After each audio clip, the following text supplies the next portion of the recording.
How to meditate. It seems like a lot of people are wondering if there's anything to it, and if so, how to do it.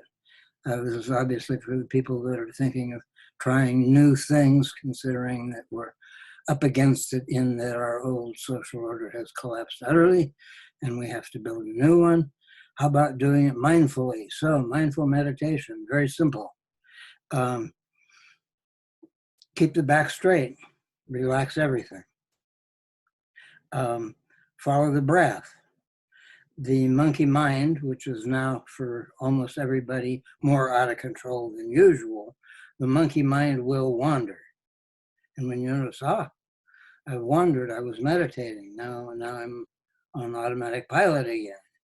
So I notice that I was wandering from the object of meditation. And so I gently returned back to my breath. The point is to stay in the body, in the present moment, and then in the next present moment, and then in the next, and just watch what happens. So it's really a technique of watching your mind. There are 40-some objects of meditation in the tradition, but the one that's most useful and most germane to our current situation is the mindfulness of the breath.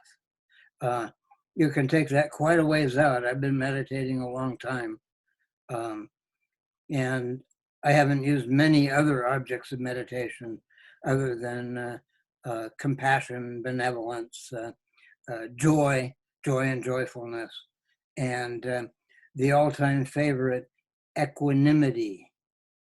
Again, something that everybody could cultivate, should cultivate.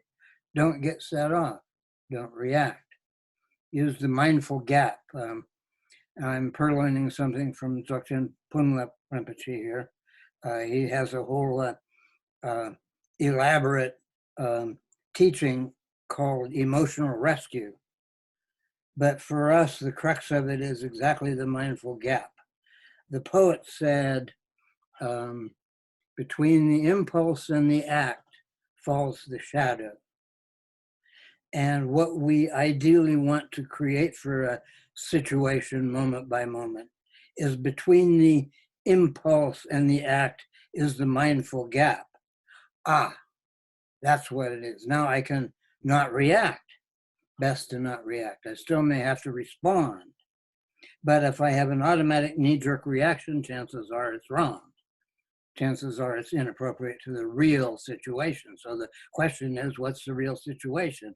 Well, get back in the body, take a deep breath, and get centered, and try to understand with your deeper intuition what's going on at the time. So this is a kind of a stopgap for those moments during the day when things are inexplicable. It's highly preferable to have a regular meditation, at least 10 minutes a day, preferably at the same time of day. Morning is good. You can do all that. There are many additional instructions. But the bottom line is back straight so the energy can flow, relaxed so that the energy can flow, because more energy will flow the more relaxed you get. And if you get into deep relaxation, then you can get some deep energy flows. And that gets into the kind of meditation called shamatha, where you're working with concentrated mind. But here the goal is simply other.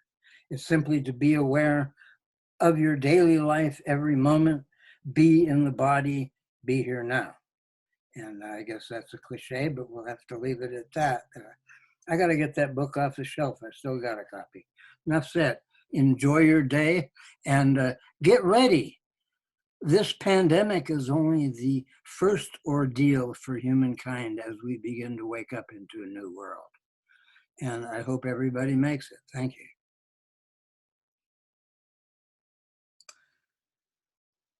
This is an addendum, even though video uses up a lot of memory. I can think of 2 on-the-fly meditations that have been useful for me. The one was given to me by a good friend who's now in Oregon and probably safe. And it was simple enough. You have to adapt it a little bit when getting in and out of the car. So you have to find another circumstance, but take 5 deep breaths at some convenient time during the day that you routinely repeat.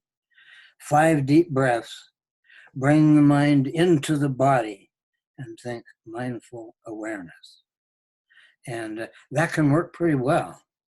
Thich Nhat Hanh left one. I've got it taped to my door. It's totally lovely.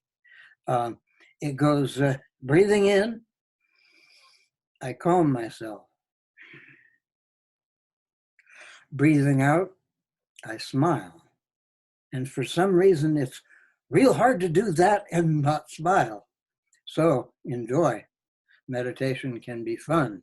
The results can be very useful for an uncertain future.